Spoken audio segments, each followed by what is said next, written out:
everyone. All right, here we are. It's another beautiful day in paradise. I can't believe I'm actually wearing shorts. Yep, I'm actually wearing shorts. It's November and it's a good day. When the sun's out, it's a holiday. We have some veterans in the house. So much to celebrate. I was thinking about today. I don't know why all my thoughts come when I'm in the shower or in the pool, but they do. Anyways, I was thinking about how lucky we are that we wake up every day, and whether it's an actual holiday or whether it's just the best day ever that we get to share, whether we get to celebrate somebody's success, it's just every day there's so much to celebrate. And not only because it's our month of gratitude, but every single day in the GFIT world, I feel like there's just something massive to celebrate. Yesterday, I was blown away by Tanya's success story and her transformation photos. And Tanya, huge shout out to you. You are crushing this lifestyle, 40 pounds down. Amazing. And more than anything, you even said in your comment that it's not even about the weight. While that's nice, and I'm not going to lie, you look amazing. It's also just the fact that you're learning so much, you're growing so much, you're gaining that mental strength, you're becoming that champion that we talk about. And so yeah, just so much to celebrate. So today we have a special guest. We have Julia in the house. Everyone knows Julia. She's been very active in the group. She won our breakthrough challenge last year. I've been able to get to know Julia very well over this year through the academy and then in post groups that we've had. And she is just such a bright light and has so much to offer and has come so far physically, mentally, spiritually, emotionally. And so today we're going to chat a little bit about her experience in the GFIT world. She's coming up on her 1 year. We'll talk to her about that. And she's going to share a delicious recipe with everyone. You know me, I geek out over new fun recipes, and I'm geeking out over this one. So this is going to be another one of my obsessions. So get ready for lots of variations of what she's going to share. So before I go chatty, let's bring Julia in. Hi, Julia. Hi, everybody. How are you? I'm good. Thank you so much, Gina. Oh, this is so fun. It's so great to be in your kitchen. Look, I feel like we're actually like together. I like it. So let's, before we get started with our recipe, let's have a little bit of a conversation. But I know that you have talked about, so this week's mantra, I always kick things off with this week's mantra, right? Yep. And so this week's mantra is all about knowing your zone. And it's funny how a lot of people were immediately going into like, oh, I'm a morning person. I do my workouts in the morning, and you know how, and I just found it interesting that everyone was kind of gearing towards workouts. But the whole point of this mantra is not even knowing your zone just in terms of like when you're ignited with your workouts, but when you're actually ignited in other areas of your life, you know, and with your work and whatever it is. And I thought it was really interesting, like what your findings were with this week's mantra as you kind of thought about your zone and what that looks like for you. Yeah, I kind of have two different zones. I have my workout zones and where I'm more mentally there, like for my work zone. So I find my zone for workouts are between 8 and 10 in the morning. And, you know, before that, I'm too tired. And after that, I'm just too tired too, or I get too busy during the day. And then work-wise, I work better in the morning, like early, like the 6 o'clock in the morning, and late. So often after making the kids lunch and everything, I'll go back to my computer and work for a couple hours from 10 to midnight. And I don't know if it's from working shift work for many years, but that's where I think the clearest. Were you aware of these zones before we kind of started chatting about it this week? Or were you like, oh, that kind of makes sense. I'm more productive this time or this time? No, because I love the idea of getting up first thing in the morning and getting my workout done. Like, I love that idea, and so I've been doing that.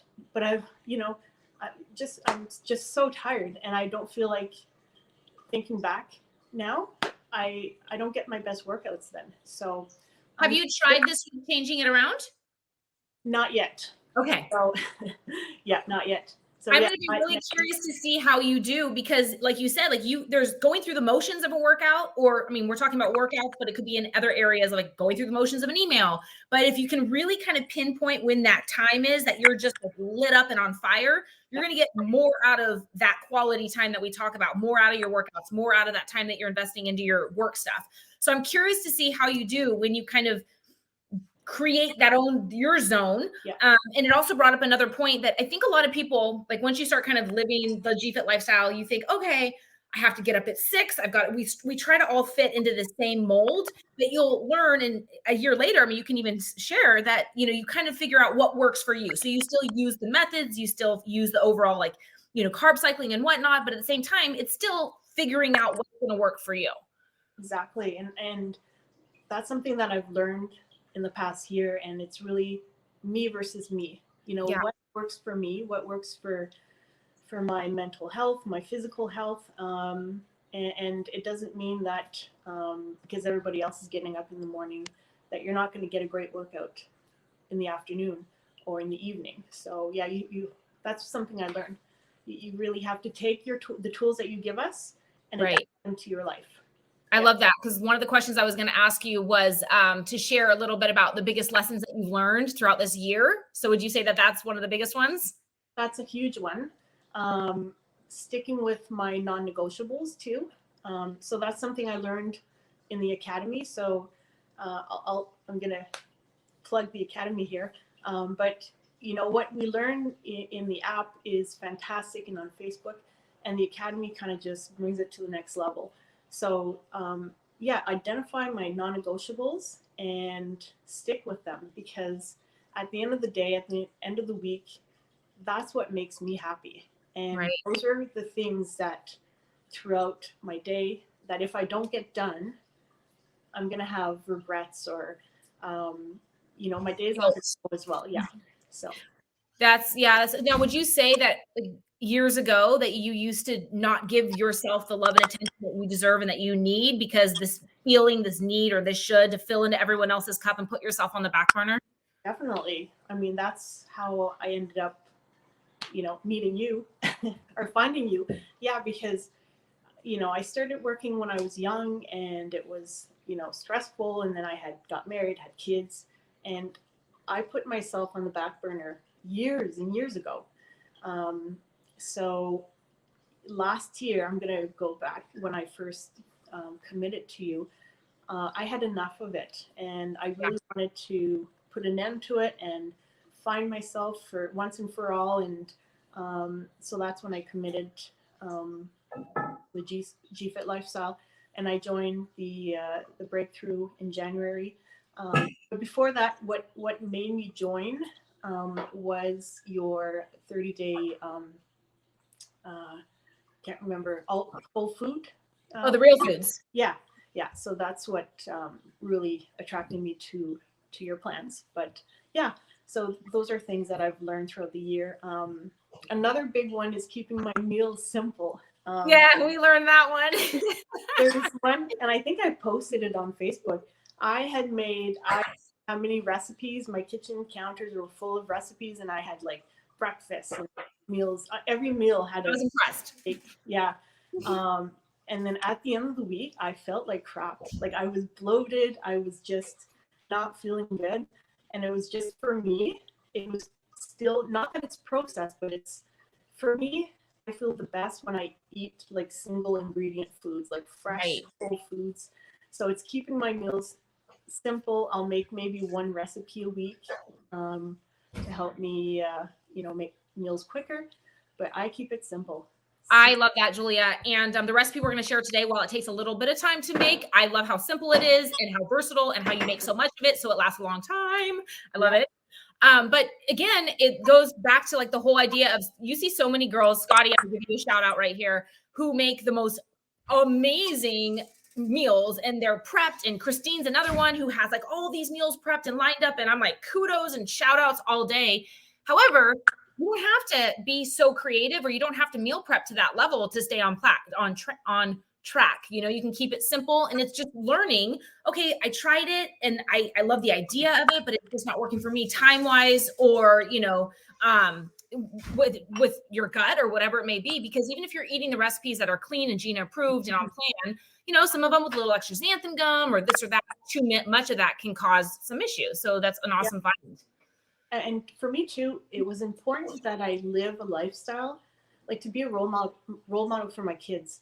So I didn't want like a long-term plan to be different from what I feed them, because I want them to be healthy. And so when we sit down for supper together, breakfast, I don't want them questioning what I'm eating, or, asking, why you're not eating this or that. So I really feel balanced with your meals. And, if I'm making a dish of pasta, well, I don't have to have the pasta. I just fill my plate with more vegetables, and nobody even notices. The meat Right. is there, the vegetables are there. So that's another thing that for me was really important. That's awesome. Yeah. And also learning, like you said, to be able to cook for the family and to cook for you at the same time, and to be able to just, manipulate it in a way to where it's not completely different, but yet it's different enough to where it fits your plan and their plan and everyone's happy. Yeah, exactly.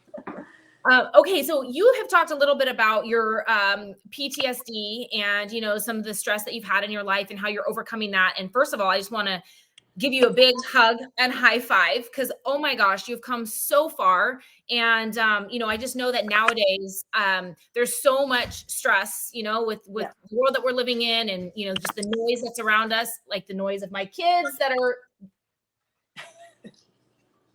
anyways, the noise that's around us. And so how have you dealt with your PTSD? What would you say has helped you? And then even those that don't have PTSD but have, we all have stress in our lives, what have been the big key factors that have helped you?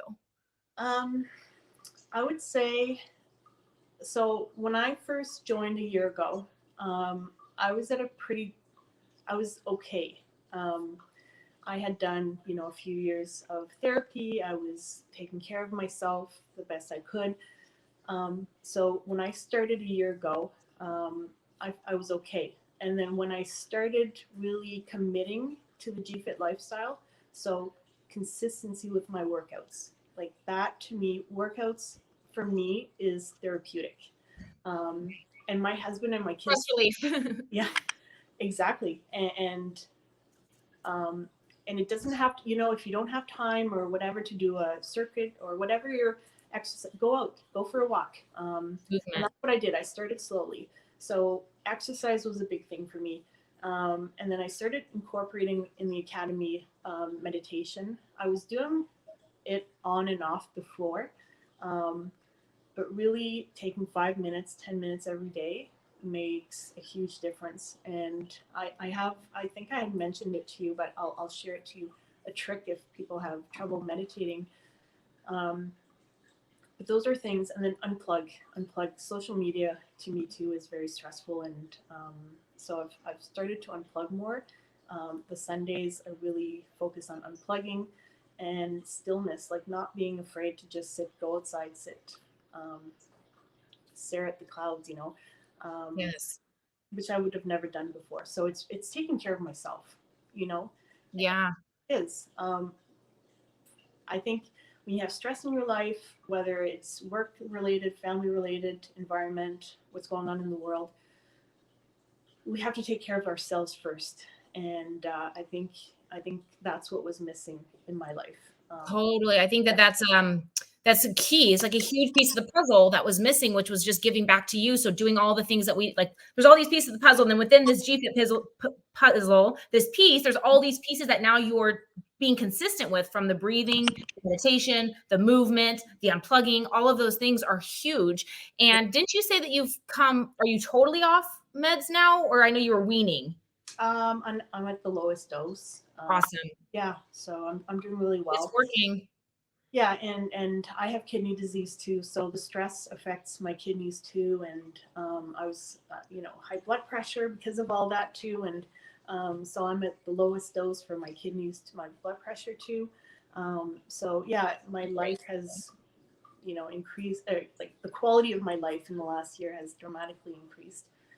So, Yeah, so rewarding to hear that, not only losing weight, but also these other variables of, dropping down on meds and actually having calmness and stillness and really coping with the stress that we all have in our lives, and especially from the work that you do. So that's huge. yeah, yeah, and I have like a kind of a little ritual when I go to work. I I was don't. going to ask you to share about that. Yeah, This is huge. with COVID, I'm not going in every day. But there was a point in my life a few times where even just going to work was such a burden. Just the thought of driving to work. So a few months ago, I started doing kind of like a prep. So I make sure that I exercise that morning, just to decompress and take care of, of that energy. And a lot of it, I do self-talk. So as soon as I start leaving and driving to work, I do self-talk. It's going to be the best day ever. It's going to be a great day. And then when I get in the parking lot, I listen to music too, like just quiet, or I put a meditation track, like self-guided meditation. And then when I get to work, I sit in the parking lot for a couple minutes and I just breathe. And I like the 4-8 breathing. So you breathe in 4 and then breathe out for 8, or the box breathing. It just depends on how I'm feeling that day. And I think one of the most important things that I've done is, and some people might think I'm crazy, funny, but I imagine putting myself in this bubble. Yes. And that bubble will keep all the negativity away from me. And it works. So that's such great advice. I love that visual because it's not silly. I think it's fantastic because you literally are energetically putting this like barrier around you so that you're untouchable. Whether you want to pretend like you're putting yourself in a bubble or, like a hamster in one of those wheels or whatever, or just pretending that you're a duck. One piece of advice I heard way, way back was, a counselor had told somebody, pretend like you're a duck and whatever anyone says or any kind of energy, just let it roll right off you because ducks can't absorb the liquid, water. So I thought that was really cool. So whatever visual it is that just kind of makes sense to you. I love that you do that, Julia. And such good advice for people that, I think a lot of people think, okay, well, I don't work at home. This person, like they can avoid situations, but I have to go into this situation. And I understand like not everyone can just leave their job and go find another job, right? So there are uncomfortable situations that we really don't have the choice to be in. We do, but we don't, And so having these little exercises to even if it's a family member, right? When you're going to Thanksgiving and you're there because it's family and it's going to be one of those moments, you just have to be like, regroup yourself, put yourself in that bubble, put all the bubble wrap out around you and then head in. So I love that you do that. And you kind of set that foundation for. And I taught that to my kids too. Cause my middle daughter, she's very anxious too. So I've taught her that, when. So great. Yeah. Just the bubble. And another thing I do too at work, because you can't be, I can't control my environment often at work. And sometimes I'll see things or hear things that might, affect me. So I have tracks. One track is just waves, and I'll plug in my earphone, you call them in English, my earphones. And I'll play that track, and it helps. And another thing that I do too is I listen to tracks, EMDR tracks. And I find they're really good to help me meditate too. But one thing I wanted to say too is that all of this, I practice this at home first, because I found that I had to do it and practice at home because it's not the time when you're stressed, right, exposed to all these, things that affect you to start doing this. So you have to it's like exercising, it's like breathing. You want to be conditioned to do it. So so I've listened to the music here at home and in a calm environment. So then when I get to work, I know it calms me down right away. Yeah, that's a really good point that you said, because I think a lot of people is like, oh, I got to start meditating when life is so stressful, or like I got to start breathing because I'm so stressed out. But actually, shouldn't just do these things when you're stressed out, but actually do these things when you're not stressed out, so that they can carry over into those moments. So that's a really good point, Julia. So it's if anyone, consistency, right? That's like the name of our. Yeah, and for example, the box breathing. If you're stressed out, there's no way you can do 4-4-4. There's no way I could do it. Because your breaths are shallow. Yeah. So if I'm stressed out, it might be 6 timing. But if you don't practice that when you're calm, then it's a skill that you might not be able to do. Yeah. Right. Oh, so good. Well, are you ready to start cooking? I'm excited. Okay, so I think did you share this in? I know you did in the academy. Did you share? You must have. Did you share it in the tribe as well? Long time ago. You know what? I did a quick search, and I don't think so. I don't. Oh, cool. All right, so Canadians are going to be aware of this. So first, fill me in. This is a family tradition. You can share with everyone what we're making. My new obsession. So my recipe is called. It's a French word. It's croton. Caton. Caton. It's a French Canadian traditional pâté. It's a meat pâté, and it's from Quebec from years and years ago. And it was first made with pig fat. So it was a delicacy. Well, delicacy. I'm not. That's probably not the right term, but farmers would use that a lot because not to waste anything from the pig. And I grew up, my grandparents had it, and you put it on toast in the morning. That's the typical way, and it's served cold. So, but it's like 30 or 40% fat. And I remember as a kid, my grandmother would take it out, and there'd be like this layer of fat on top, and we're all grossed out. Yeah, just mix it in, and you won't even know it's there. So, years later, my mom started making it healthier. And so I took her recipe and made it my own. And I think it's GFIT approved. 100%. My wheels are already turning on what other ways, like things, I feel like you can add so much to it besides the basics that we're going to do. Yeah, today. yeah. So I'll show you right now what it looks. So, okay, so it's a meat pate. Yum. Looks like peanut butter. I put it on toast because what I was finding was I was dealing with the meal plans, and sometimes I just had a hard time with protein. Like, what do I eat for protein? Because I'm not big on protein shakes or protein bars. And then I remembered this recipe. And so it's wonderful. Like, I have it at least once a day on crackers. If not, I just eat it. Oh, yeah. Yeah. From the jar. So that's what it is. It's basically meat that's cooked for a long time. So it becomes tender, and then you blend it, and it's delicious. Okay, so I was thinking too when I was making, because I used to make my kids baby food. Yeah. I think I did it with both kids. I know for sure I did it with the first child. Once you have two. Anyways, I know I at least did it with David. And I would make like the yams and chicken and all that. And so it kind of took me back to those days. But I was thinking about for people that have issues with digesting protein, or even vegetables, really rather, just pureeing is so easy and gentle on the gut. So this could be a really great option for somebody that struggles with any kind of gut issues. I was just thinking about that and how easy it is to digest. And I was also thinking about our quick go-to, with the Real Foods diet, when you are trying to get away from protein shakes and bars and whatnot, quick go-tos, cans of tuna or, chicken breast or whatever, but also deli meat. But often the deli meats have the nitrates or have like the starches in them, have the sugars in them. Yeah. So this is a great go-to, especially for somebody that wants that in-between meal if you're specifically wanting to do Real Foods. For sure. Today Awesome. we'll make the basic recipe. And on the recipe, I put some options that you can add, but I really recommend that everybody makes it the basic recipe to kind of have a taste of what it really tastes like and get a feel for it. And then you add, you can't mess this recipe up. If it's too liquidy, you just cook it for an extra hour on the stove.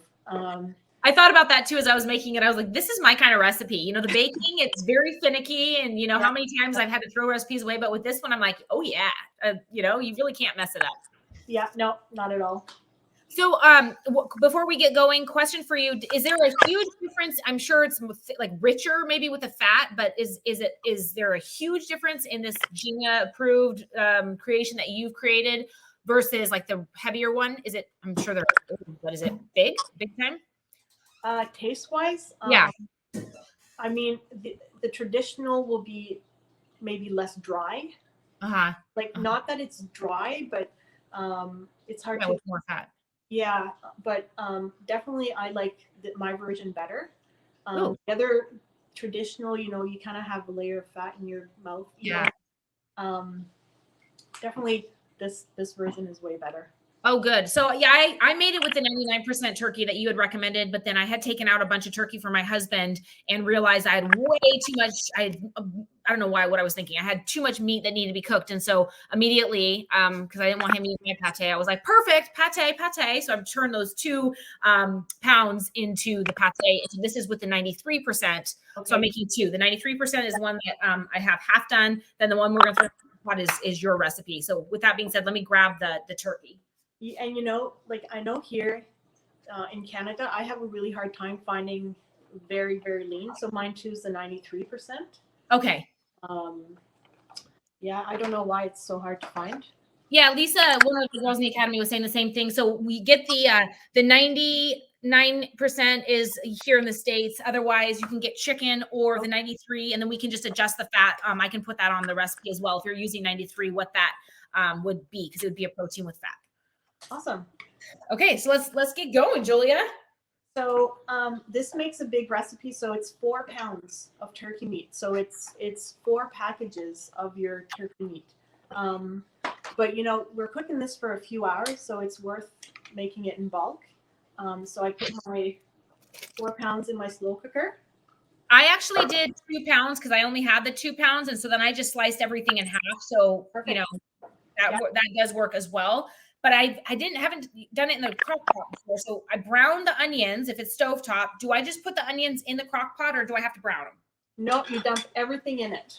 Oh, I love this already. Okay, so like onions. So I did 3 onions instead of 2. So just awesome, perfect. So white onions, right? White or sweet?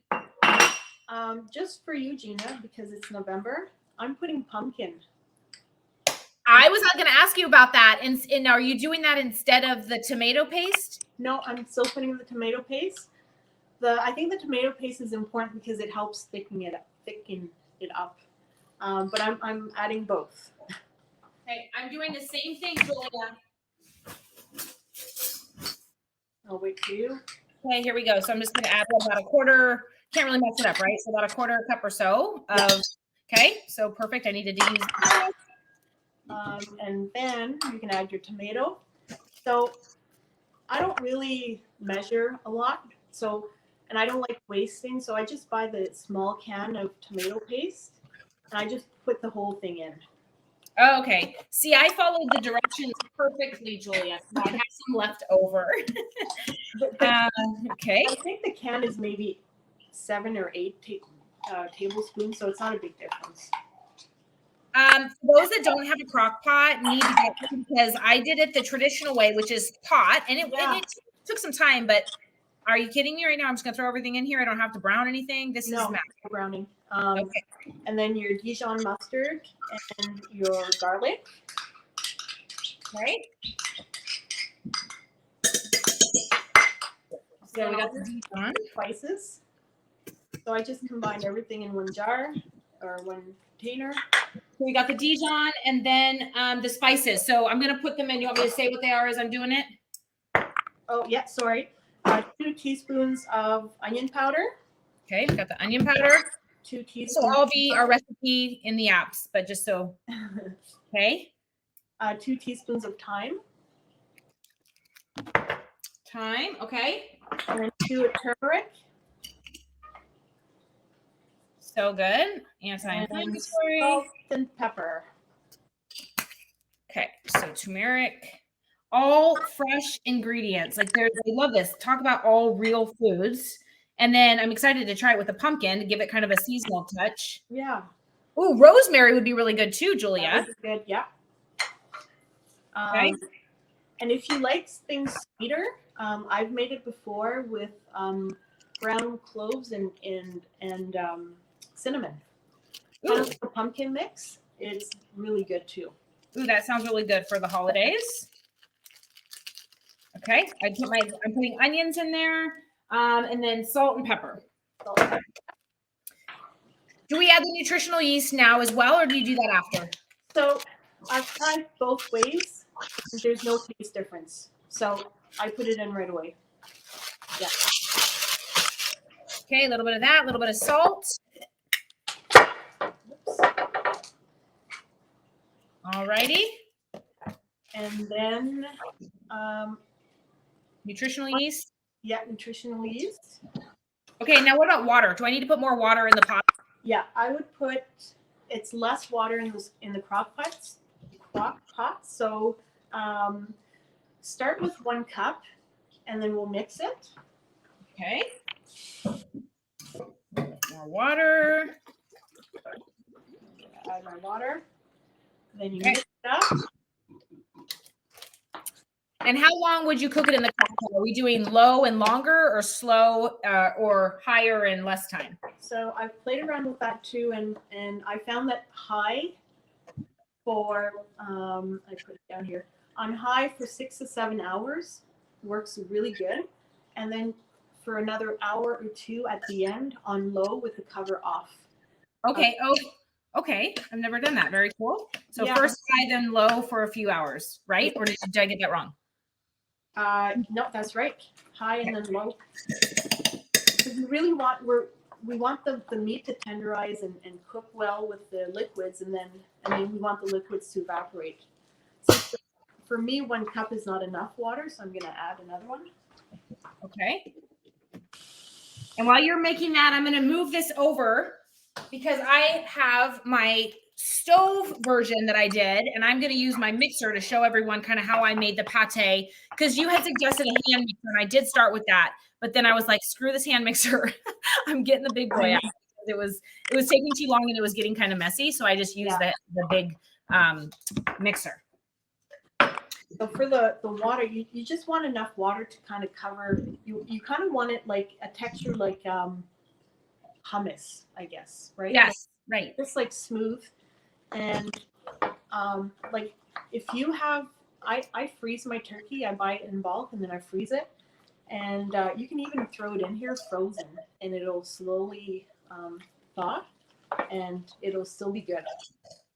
Have you ever made this recipe, Julia, with salsa instead of the paste? No, that would be nice too.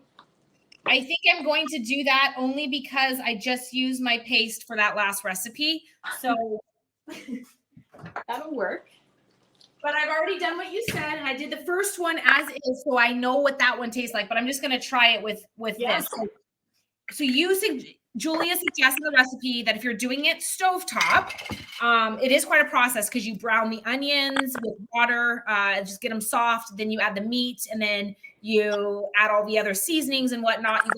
Mine was sitting for cooking, I should say, simmering on low for about 5 hours. Yeah. And then, so that's what this is right here. And then you add the paste, or I'm gonna do the salsa that I threw in the pumpkin, and put this in the big mixer. So this is the stage I'm at.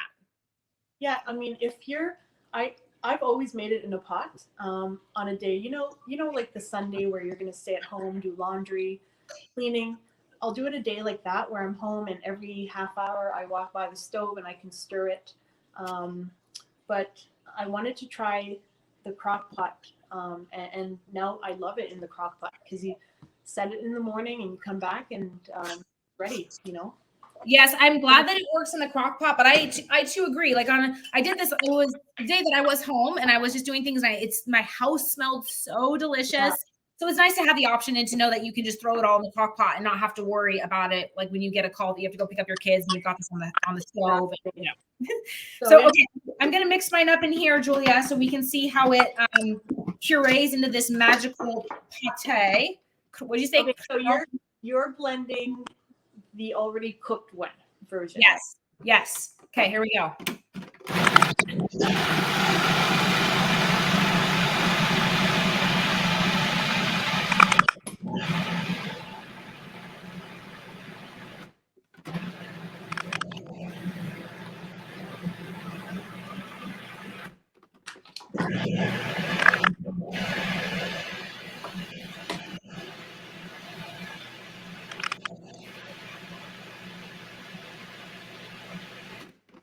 Okay, now at this point, oh my God, it already came out so great. Look at this. It looks like the peanut butter that you put on your toast.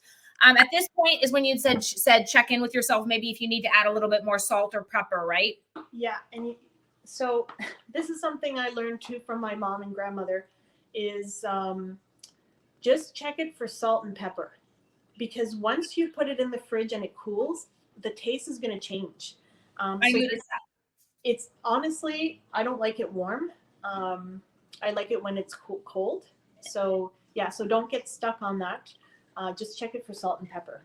Yeah, I did notice that too. And you put that in the recipe. I did notice that the longer that it was in the refrigerator, like it's delicious like this, but then letting it sit and all the flavors kind of, I don't know, brings out all these yummy flavors. Yeah. And then, like you said, hot or cold. I've done it both ways. I've done it hot and cold. I get these little jars, so you can either put it in a big container. I think you do that, Julia, or you can separate it out so you just have your grab and go. Yeah. So I will put, you know, if you're doing, you can do the math. If you're doing 2 pounds of the 99%, then that's 8 servings, right? So 8 jars. And then I let it sit. Well, actually, Julia, you had said to put this back in the pot and let it cook. I did do that. Is that a necessity? No. Okay. So what happens sometimes after you blend it, it's still liquidy. Like you'll still see like a little bit of water on top. Then you might want to put it back and cook it just a little bit more to let that evaporate. But if you've cooked it long enough, the turkey will absorb the rest of the liquid. Yeah, this is perfect. Yum. And so I just put these in here and I sealed it up. So this is a protein meal right here. And then you add this to your veggies, or like you said, over toast, or the carb-free toast if it's a carb-free meal, or the carb toast if it's a carb meal, with your veggies, right? Yeah. And it freezes super well. So like this batch for me will make about 8 of these jars. And I keep one in the fridge and the rest goes in the freezer. And what I do too is I put a coat of saran wrap, like just a layer, just to prevent freezer burn. And then in the freezer it goes. Wow. Yeah, so easy.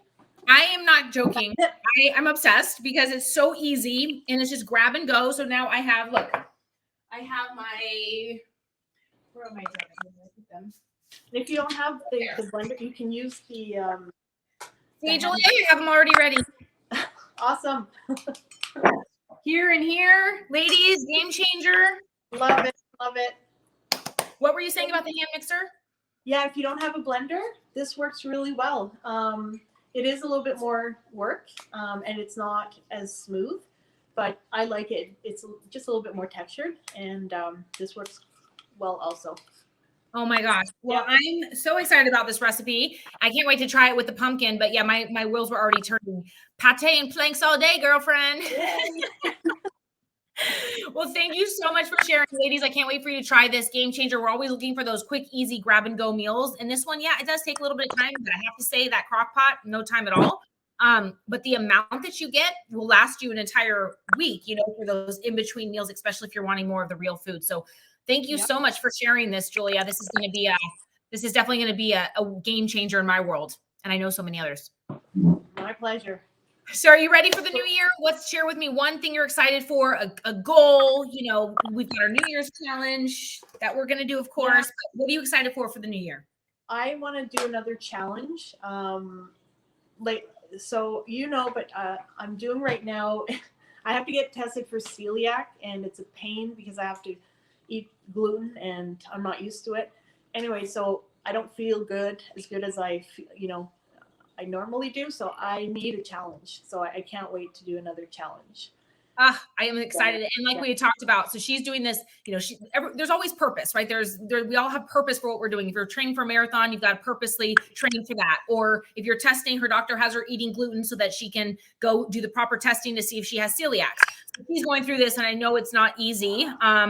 But I said to her, I was like, just think about how quickly and how fast your body is going to respond, and how great you're going to feel when you shift from eating gluten every single day, multiple times a day, to then eating the way that you know works for you. So not only are you going to just be through the roof excited, but your body's going to respond so well and so quickly.